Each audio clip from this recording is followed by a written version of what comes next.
할렐루야. 12월 21일 아침 기도회를 시작하겠습니다.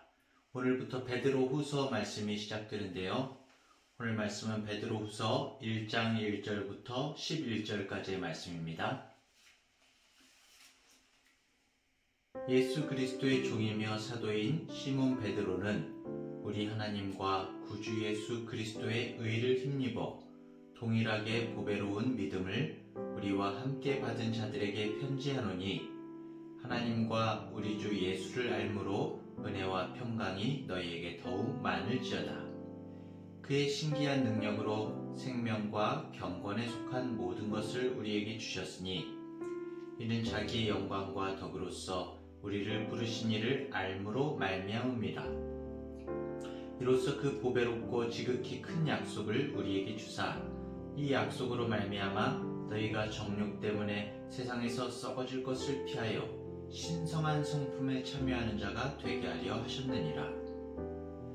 그러므로 너희가 더욱 힘써 너희 믿음의 덕을, 덕의 지식을, 지식의 절제를, 절제의 인내를, 인내의 경건을, 경건의 형제 우애를, 형제 우애의 사랑을 더하라. 이런 것이 너희에게 있어 흡족한즉 너희로 우리 주 예수 그리스도를 알기에 게으르지 않고 열매 없는 자가 되지 않게 하려니와 이런 것이 없는 자는 맹인이라 멀리 보지 못하고 그의 옛 죄가 깨끗하게 된 것을 잊었느니라.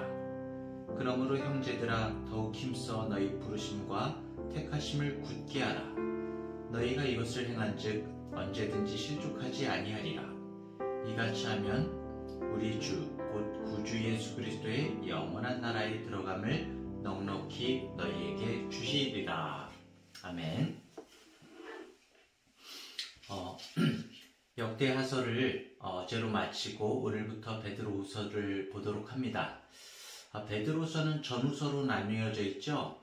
베드로 전서가 성도들이 당하는 외적인 핍박과 그 고난과 시련에 대해서 위로하고 격려하는 내용이라면은 오늘부터 우리가 살펴보는 베드로 후서는 교회로 들어온 그 당시에 이제 거짓 교사들, 이단들이죠. 이단들에 대한 경고와 더불어서 성도들에게 영적인 성숙을 강조하고 있습니다. 영적인 성숙. 왜 영적인 성숙을 강조할까요? 그로 인해서, 그 영적인 성숙으로 인해서 우리에게 유익이 있기 때문입니다. 우리 주변에 여러 이단들이 있죠. 요즘에 신천지뿐만이 아니라 많은 이단들이 있습니다.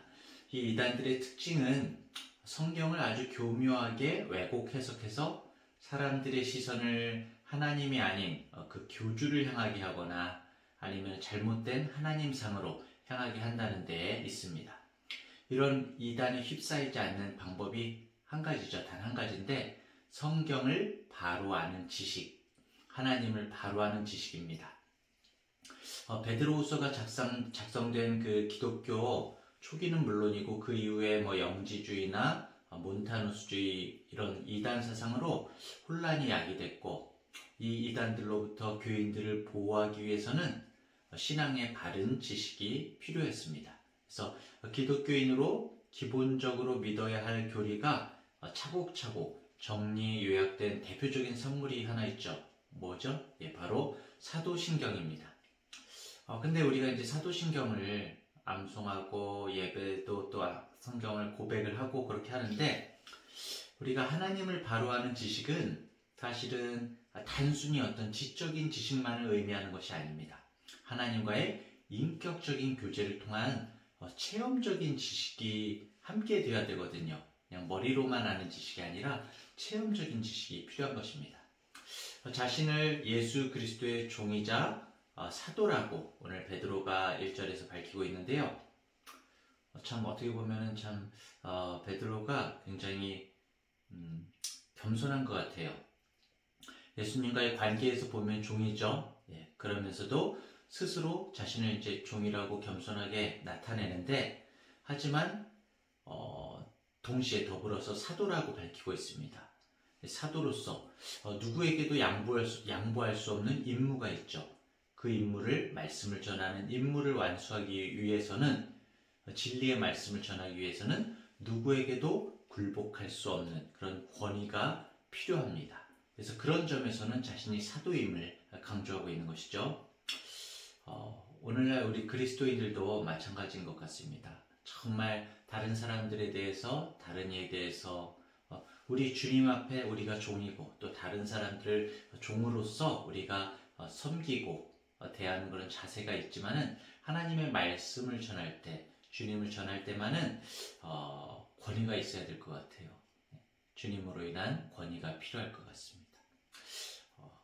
이제 베드로가 이렇게 밝히면서, 종이자 사도로가 밝히면서 자신은 물론 그리스도인 모두의 믿음은 우리 하나님과 구주 예수 그리스도의 의로 말미암았다라고 그렇게 말하고 있습니다. 그리스도인의 믿음의 출처가 내가 아닌 하나님이라는 것이죠. 다시 말하면은 내가 스스로 하나님을 택해서 믿은 것이 아니라 하나님이 우리를 택하셨고 당신의 자녀로 부르셨기 때문에 우리가 하나님을 믿게 되었다는 것입니다. 이후에 이 2절에서 베드로는 하나님의 은혜와 평강이 너희에게 더욱 많을지어다 라고 그렇게 말을 하는데요. 이 베드로의 이 인사말이 원어적으로 살펴보면은 사도 바울도 이제 이런 형태의 인사를 많이 했는데 인사말의 의미가 다릅니다. 사도 바울은 그 목자적인 입장에서 목회적인 입장에서 그리스도인 전체에 대해서 자신이 편지를 쓴 전체를 대상으로 해서 은혜와 평강이 임하기를 간구한 반면에 베드로는 그리스도인 각자 한 사람 한 사람이 하나님의 은혜와 평강을 체험하도록 그렇게 간구하고 있습니다.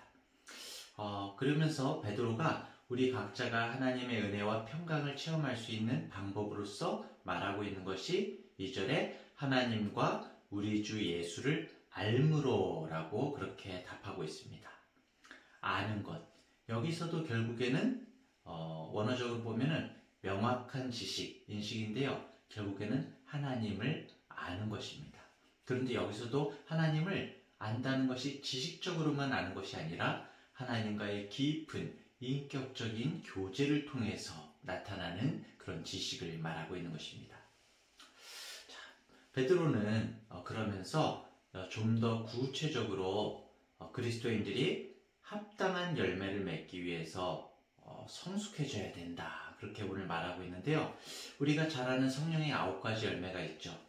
갈라디아서 5장에 사랑과 일합과 화평과 오래 참음과 쭉 성령의 열매가 나오지 않습니까? 그런데 오늘 우리가 읽은 이 본문에도 하나님의 그 믿음의 사람들이 갖추어야 되는 8가지 성품이 나오고 있습니다. 5절부터 7절에 보면은 그러므로 너희가 더욱 힘써 너희 믿음의 덕의 지식을, 지식의 절제를, 절제의 인내를, 인내의 경건을, 경건의 형제의애를, 형제의애의 사랑을 더하라 이렇게 말하고 있죠. 하나님의 전적인 선물인 그 믿음을 통해서 얻은 그 구원에만 안주해서는 안 되고, 물론 믿으면 구원을 얻죠. 근데 그 구원에만 안주해서는 안 되고 이 믿음의 덕을 더하라고 말하고 있습니다. 우리가 흔히 믿음만 있으면 다 된 것으로 생각하는 경향이 있는데 우리가 이 5절부터 7절을 근거로 본다면은 베드로는 이 믿음을 마치 이 기초, 어떤 토대, 출발점으로 말하고 있습니다.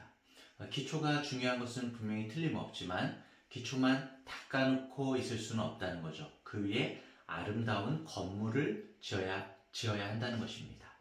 기초를 중요하게 말하다 보니까 그 기초만 닦으면, 믿음만 있으면 다 되는 걸로 이제 생각하는 경우가 많이 있는데요. 믿음으로 우리가 구원을 얻지만 그리스도인다운 풍성한 삶을 누리기 위해서는 덕과 지식과 절제와 인내와 경건과 우애와 사랑이 필요하다는 것입니다. 믿음으로 시작해서 사랑으로 완성이 돼야 된다는 것이죠. 여기서 한 가지를 좀 보면은 덕은 도덕적인 어떤 탁월성을 의미하는 것입니다. 3절에서 말하는 그리스도의 덕을 말하는 것인데요. 정말 하나님이시면서 인간의 모습으로 이 세상에 오신 그리스도의 겸손이 바로 여기서 말하는 덕이 아닐까 그렇게 생각해 볼 수 있고요. 지식이라는 것은 이 덕 있는 생활을 하면서 하나님의 뜻대로 살아가는 데 필요한 지혜를 의미하고 있습니다.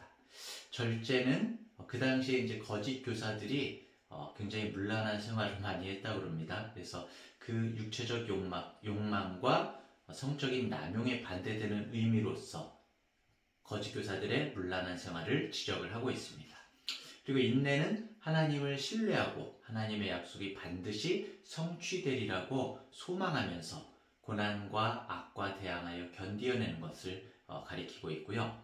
경건은 우리가 일상의 삶 속에서 하나님의 뜻대로 행하면서 하나님의 성품에 참여하는 것을 말합니다. 형제 우애는 우리가 다 알겠지만은 가족 간의 관계만이 아니라 믿음 안에서 한 형제, 자매된 그리스도인들의 교제를 의미하는 것이고요. 그리고 성숙한 그리스도인, 즉 그리스도인으로 합당한 열매를 맺기 위한 덕목들이 이렇게 믿음으로 시작해서 사랑으로 끝을 맺어야 한다는 것입니다. 그런데 우리가 이제 여기서 다시 한번 생각해 보면 하나님께서 부르셨고 택하셨으면 그걸로 끝이지 굳이 10절에서 보는 것처럼 힘써야 하고 택하심을 굳게 해야 하는가 이렇게 생각해 볼 수가 있습니다. 근데 이제 모든 것이 이제 하나님께서 이루시기는 하는데 성령의 사역에 성도가 협력해야 우리가 이제 일하는 부분들이 있습니다. 하나님께서 물론 다 이루시지만 하나님께서는 우리에게 동역할 수 있는 기회를 주세요. 일부러 우리를 일하는 하나님의 일에 우리를 이제 끼워 주십니다. 그래서 실제로는 하나님께서 다 하시면서도 우리에게 요구하시는 부분이 있어요. 우리의 노력 때문이 아니라 우리의 노력을 통해서 하나님께서 일을 이루시는 거죠. 하나님의 이런 성품을 아는 우리 성도들이 힘껏 노력해야 된다고 5절과 10절에도 이렇게 나오고 있습니다. 이렇게 믿음의 7가지 덕목들을 채워갈 때에 우리가 하나님을 인격적으로 더 깊이 체험하는 성숙한 그리스도인이 될 수 있다는 것이죠. 어떤 상황에 처할지라도 하나님께서 우리를 향하신 그 믿음에 부응하는 시간들로 우리가 채워갈 때 우리의 삶에서 하나님의 은혜와 평강이 가득해진다는 것입니다. 하나님은 우리가 세상에서 썩어져 가는 것, 보이는 것만을 추구하던 삶을 돌이켜서 하나님의 거룩한 성품에 참여하는 자가 되기를 원하십니다. 오늘 이 아침에 꼭 나에게 필요한 성품 한 가지를 우리가 마음에 새기면서 그것을 위해서 기도하면 좋을 것 같습니다. 우리가 그 성품을 위해서 온종일 기도하고 또 삶으로 살아내는 그런 하루가 되시기를 주님의 이름으로 축원합니다. 오늘 기도의 제목은 믿음에 우리가 안주하지 않고 믿음의 덕의 지식을, 지식의 절제를, 절제의 인내를, 인내의 경건을, 경건의 형제우애를, 형제우애의 사랑을 더하는 삶을 살아감으로 하나님을 온전히 아는 지식이 더욱더 커지게 하여 주시옵소서라는 그런 기도의 제목을 갖고 기도하길 원합니다. 제가 먼저 기도하고 다 같이 기도하겠습니다. 하나님 아버지, 세상에 썩어질 것만을 추구하며 살아가던 우리를 택하여 부르사 주님의 말씀을 주시고 그 말씀이 하나님의 말씀이라는 사실을 믿게 해주시고 말씀을 통해서 예수님이 우리의 구원자이심을 믿게 해주셔서 감사합니다. 내가 거룩하니 너희도 거룩하라 말씀하시는 하나님 앞에서 오늘 하루 두렵고 떨림으로 주님의 신성한 성품에 참여하는 훈련의 하루가 되게 하여 주시옵소서.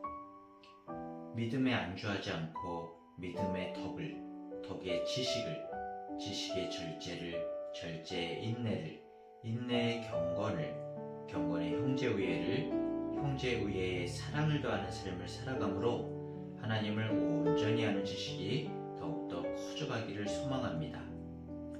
주님께서 우리에게 허락하신 오늘 하루가 주님을 알므로 정말 은혜와 평강이 가득한 복된 시간들로 가득 채워지는 날들이 될 수 있도록 주님 인도하여 주시옵소서.